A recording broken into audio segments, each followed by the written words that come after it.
हरे कृष्णा। युधिष्ठिर महाराज कहते हैं, पितामह, यज्ञ और तप तो बहुत हैं और वे सब एकमात्र भगवत प्रीति के लिए किए जा सकते हैं, परंतु उनमें से जिस यज्ञ का प्रयोजन केवल धर्म हो, सुख, स्वर्ग अथवा धन की प्राप्ति ना हो, उसका संपादन कैसे होता है। भीष्म जी कहते हैं, युधिष्ठिर, पूर्व काल में उच्च वृत्ति से जीवन निर्वाह करने वाले एक ब्राह्मण का यज्ञ के संबंध में जैसा वृतांत है और जिसे नारद जी ने मुझसे कहा था, वही प्राचीन इतिहास मैं यहाँ तुम्हें बता रहा हूँ। नारद जी ने कहा था, जहाँ धर्म की प्रधानता है उस उत्तम राष्ट्र विदर्भ में कोई ब्राह्मण ऋषि निवास करता था। वह कटे हुए खेत और खलियान से अन्न के बिखरे हुए दानों को बीन लाता और उसी से जीवन निर्वाह करता था। एक बार उसने यज्ञ करने का निश्चय किया। जहाँ वह रहता था वहाँ अन्न के नाम पर सांवा मिलता था, दाल बनाने के लिए सूर्यपर्णी जंगली उड़द मिलती थी, शाक भाजी के लिए सुवर्चला अर्थात ब्रह्मी लता तथा अन्य प्रकार के तिक्त और रसहीन शाक उपलब्ध थे। परंतु ब्राह्मण की तपस्या से उपयुक्त सभी वस्तुएं सुस्वादु हो गई थी। परम तप युधिष्ठिर, उस ब्राह्मण ने वन में तपस्या द्वारा सिद्धि लाभ करके समस्त प्राणियों में से किसी की भी हिंसा ना करते हुए मूल और फलों द्वारा भी स्वर्ग की प्राप्ति कराने वाला यज्ञ का अनुष्ठान किया। उस ब्राह्मण की एक पत्नी थी जिसका नाम था पुष्कर धारिणी। उसके आचार विचार परम पवित्र थे। वह व्रत उपवास करते करते दुर्बल हो गई थी। ब्राह्मण का नाम सत्य था। यद्यपि वह ब्राह्मणी अपने पति सत्य के हिंसा प्रधान यज्ञ की इच्छा प्रकट होने पर उनके अनुकूल नहीं होती थी, तो भी ब्राह्मण उसे यज्ञ पत्नी के स्थान पर आग्रहपूर्वक बुला ही लाता था। ब्राह्मणी शाप के डर से डर कर पति के स्वभाव का सर्वथा अनुसरण करती थी। ऐसा कहा जाता है कि वह मोरों की टूटकर गिरी हुई पुरानी पंखों को जोड़कर उनसे ही अपना शरीर ढांक लिया करती थी। होता के आदेश से इच्छा न होने पर भी ब्राह्मण पत्नी ने उस यज्ञ का कार्य संपन्न किया। होता का कार्य पाणनाद नाम से प्रसिद्ध एक धर्मज्ञ ऋषि करते थे, जो शुक्राचार्य के वंशज थे। उस वन में सत्य का एक सहवासी मृग था जो वहां पास ही रहता था। एक दिन उसने मृत मनुष्य की बोली से मैं सत्य से कहा, ब्राह्मण, तुमने यज्ञ के नाम पर ये दुष्कर कर्म किया है। यदि किया हुआ यज्ञ मंत्र और अंग से हीन हो तो ये यजमान के लिए दुष्कर्म ही है। ब्राह्मण देव, तुम मुझे होता को सौंप दो और स्वयं निंदा रहित होकर स्वर्गलोक में जाओ। तदंतर उस यज्ञ में साक्षात सावित्री ने पधार कर उस ब्राह्मण को मृग की आहुति देने की सलाह दी। ब्राह्मण ने यह कहकर कि मैं अपने सहवासी मृग का वध नहीं कर सकता, सावित्री की आज्ञा मानने से इनकार कर दिया। ब्राह्मण के इस प्रकार कोरा जवाब मिलने जाने पर सावित्री देवी लौट पड़ी और यज्ञाग्नि में प्रविष्ट हो गईं। यज्ञ में कौन सा दुष्कर्म या त्रुटि है, यही देखने की इच्छा से वे आई थी और फिर रसातल में चली गईं। सत्य सावित्री देवी की ओर हाथ जोड़कर खड़ा था। इतने में ही उस हरिण ने पुनः अपनी आहुति देने के लिए याचना की। सत्य ने मृग को हृदय से लगा लिया और बड़े प्यार से कहा, तुम यहाँ से चले जाओ। तब वह हरिण 8 पग आगे जाकर लौट पड़ा और बोला, सत्य, तुम विधि पूर्वक मेरी हिंसा करो, मैं यज्ञ में वध को प्राप्त होकर उत्तम गति प्राप्त कर लूंगा। मैंने तुम्हें दिव्य दृष्टि प्रदान दी है, उससे देखो, आकाश में भी दिव्य अप्सराएं खड़ी हैं, महात्मा गंधर्वों के विचित्र विमान भी शोभा पा रहे हैं। सत्य की आंखें बड़ी चाह से इधर उधर देखने लगी। उसने बड़ी देर तक रमणीय दृश्य देखा, फिर मृग की ओर दृष्टिपात करके हिंसा करने पर मुझे स्वर्गवास का सुख मिल सकता है, ये मन ही मन निश्चय किया। वास्तव में उस मृग के रूप में साक्षात धर्म थे, जो मृग का शरीर धारण करके बहुत वर्षों से वन में रहते थे। पशु हिंसा यज्ञ के विधि के प्रतिकूल कर्म है। भगवान धर्म ने उस ब्राह्मण का उद्धार करने का विचार किया। मैं उस पशु का वध करके स्वर्ग लोक को प्राप्त करूंगा, ये सोचकर मृग की हिंसा करने के लिए उद्यत हुआ उस ब्राह्मण का महान तप तत्काल नष्ट हो गया। इसीलिए हिंसा यज्ञ के लिए हितकर नहीं है। तदंतर भगवान धर्म ने स्वयं सत्य का यज्ञ कराया। फिर सत्य ने तपस्या करके अपनी पत्नी पुष्कर धारिणी के मन की जैसी स्थिति थी वैसा ही उत्तम समाधान प्राप्त किया। उसे यह दृढ़ निश्चय हो गया कि हिंसा से बड़ी हानि होती है, अहिंसा ही परम कल्याण का साधन है। अहिंसा ही संपूर्ण धर्म है, हिंसा अधर्म है और अधर्म अहितकार होता है। अब मैं तुम्हें सत्य का महत्व समझाऊंगा। जो सत्यवादी पुरुषों का परम धर्म है। इस प्रकार श्री महाभारत शांति पर्व के अंतर्गत मोक्ष धर्म में हिंसात्मक यज्ञ की निंदा नामक 272वां अध्याय पूर्ण हुआ। युधिष्ठिर महाराज ने पूछा, पितामह, मनुष्य पापात्मा कैसे हो जाता है? वह धर्म का आचरण किस प्रकार करता है?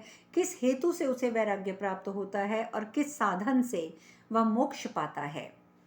भीष्म जी कहते हैं, राजन, तुम्हें सब धर्मों का ज्ञान है। तुम तो लोक मर्यादाओं की रक्षा और मेरी प्रतिष्ठा बढ़ाने के लिए मुझसे प्रश्न कर रहे हो। अच्छा, अब तुम मोक्ष, वैराग्य, पाप और धर्म का मूल क्या है, इसका श्रवण करो। भरत श्रेष्ठ, मनुष्य को शब्द, स्पर्श, रूप, रस एवं गंध, इन पांचों विषयों का अनुभव करने के लिए पहले इच्छा होती है। फिर उन पांचों विषयों में से किसी एक को पाकर उसके प्रति राग या द्वेष हो जाता है। तत्पश्चात जिसके प्रति राग होता है उसे पाने के लिए वह प्रयत्न करता है, बड़े बड़े कार्यों का आरंभ करता है। वह अपने इच्छित रूप और गंध आदि का बारंबार सेवन करना चाहता है। इससे उन विषयों के प्रति उसके मन में राग उत्पन्न हो जाता है। तदंतर प्रतिकूल विषय से द्वेष होता है। फिर अनुकूल विषय से उसे लोभ होता है और लोभ के बाद उसके मन पर मोह अधिकार जमा लेता है। लोभ और मोह से घिरे हुए और राग और द्वेष के वशीभूत हुए मनुष्य की बुद्धि धर्म में नहीं लगती। वह किसी न किसी बहाने से दिखाऊ धर्म का आचरण करता है। कुरुनंदन, वह कोई बहाना बना लेकर ही धर्म करता है। कपट से ही धन कमाने की रुचि रखता है। यदि कपट से धन प्राप्त करने में सफलता मिल गई तो उसी से अपनी सारी बुद्धि लगा देता है। भरत नंदन, फिर तो विद्वानों और सुहृदों के मना करने पर भी केवल पाप ही करना चाहता है तथा मना करने वालों को धर्मशास्त्र के वाक्यों के द्वारा प्रतिपादित न्याय युक्त उत्तर दे देता है। उसका राग और मोह जनित 3 प्रकार का अधर्म बढ़ता है। वह अपने मन में से पाप की बात सोचता है, वाणी से पाप ही बोलता है और क्रिया द्वारा पाप ही करता है। श्रेष्ठ पुरुष तो अधर्म में प्रवृत्त हुए मनुष्य के दोष जानते हैं, परंतु उस पापी के समान स्वभाव वाले पापचारी मनुष्य उसके साथ मित्रता स्थापित करते हैं। ऐसा पुरुष इस लोक में ही सुख नहीं पाता, फिर परलोक में तो कैसे पा सकता है? इस प्रकार मनुष्य पापात्मा हो जाता है। जब धर्मात्मा के विषय में मुझसे सुन लो। वह जिस प्रकार परम हित साधक कल्याणकारी धर्म का आचरण करता है, उसी प्रकार कल्याण का भागी होता है। वह क्षेम कारक धर्म के प्रभाव से ही अभिष्ट गति को प्राप्त होता है। जो पुरुष अपनी बुद्धि से राग आदि दोषों को पहले ही देख लेता है, वह सुख और दुख को समझने में कुशल होता है। फिर वह श्रेष्ठ पुरुषों का सेवन करता है। सत्पुरुषों की सेवा या सत्संग से या सत्कर्मों के अभ्यास से उस पुरुष की वृद्धि होती है। वह बढ़ी हुई बुद्धि धर्म से ही सुख मानती है और उसी का सहारा लेती है। वह पुरुष धर्म से प्राप्त होने वाले धन में मन लगाता है। वह जहाँ गुण देखता है उसी के मूल को सींचता है। ऐसा करने से वह पुरुष धर्मात्मा होता है और शुभ कारक मित्र प्राप्त करता है। भरत, उत्तम मित्र और धन के लाभ से वह इहलोक और परलोक में भी आनंदित होता है।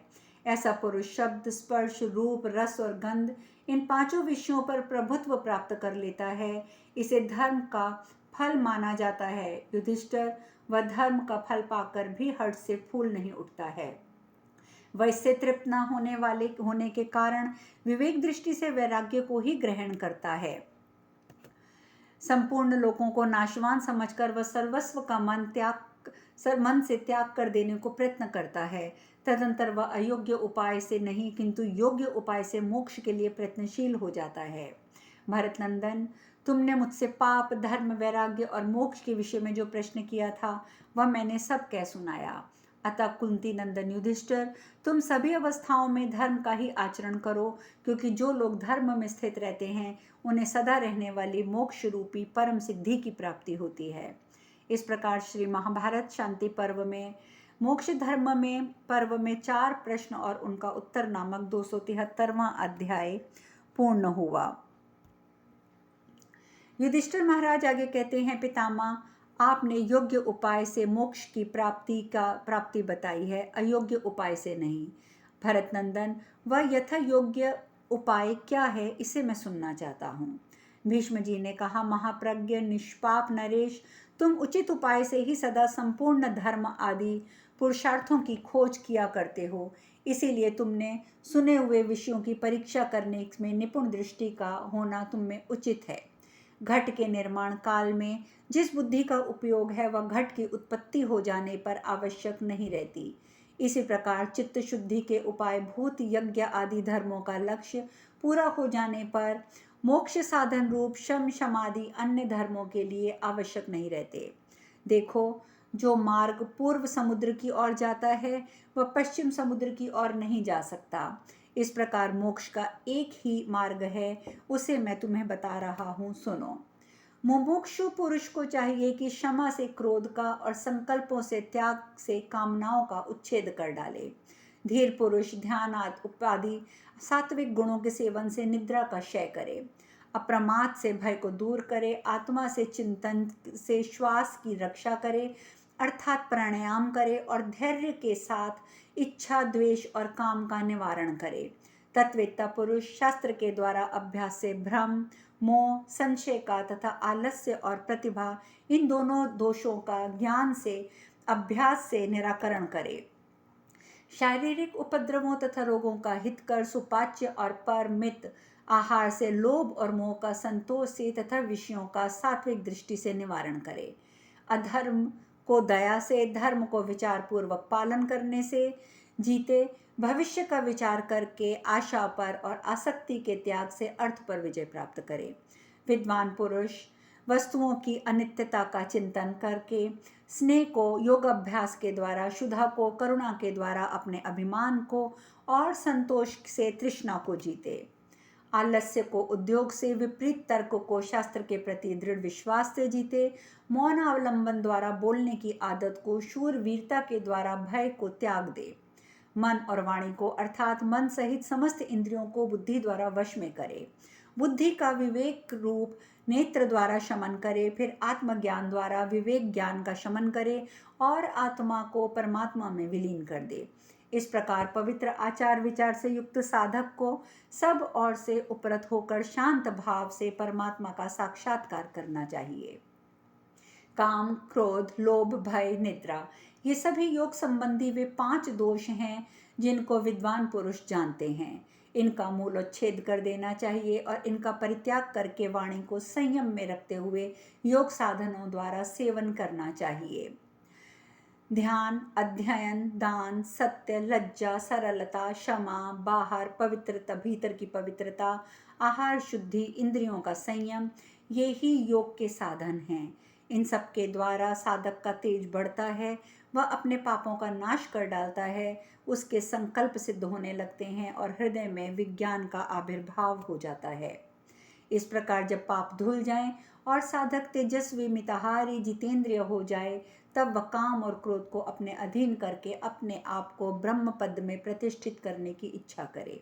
मूढ़ता और आसक्ति का अभाव, काम और क्रोध का त्याग एवं दीनता, उद्दंडता, उद्वेग से रहित होना और चित्त की स्थिरता और निष्काम भाव से मन, वाणी और इंद्रियों का संयम, ये मोक्ष का स्वच्छ, निर्मल और पवित्र मार्ग है। इस प्रकार श्री महाभारत शांति पर्व के अंतर्गत योग संबंधी आचार का वर्णन नामक 274वां अध्याय पूरा हुआ।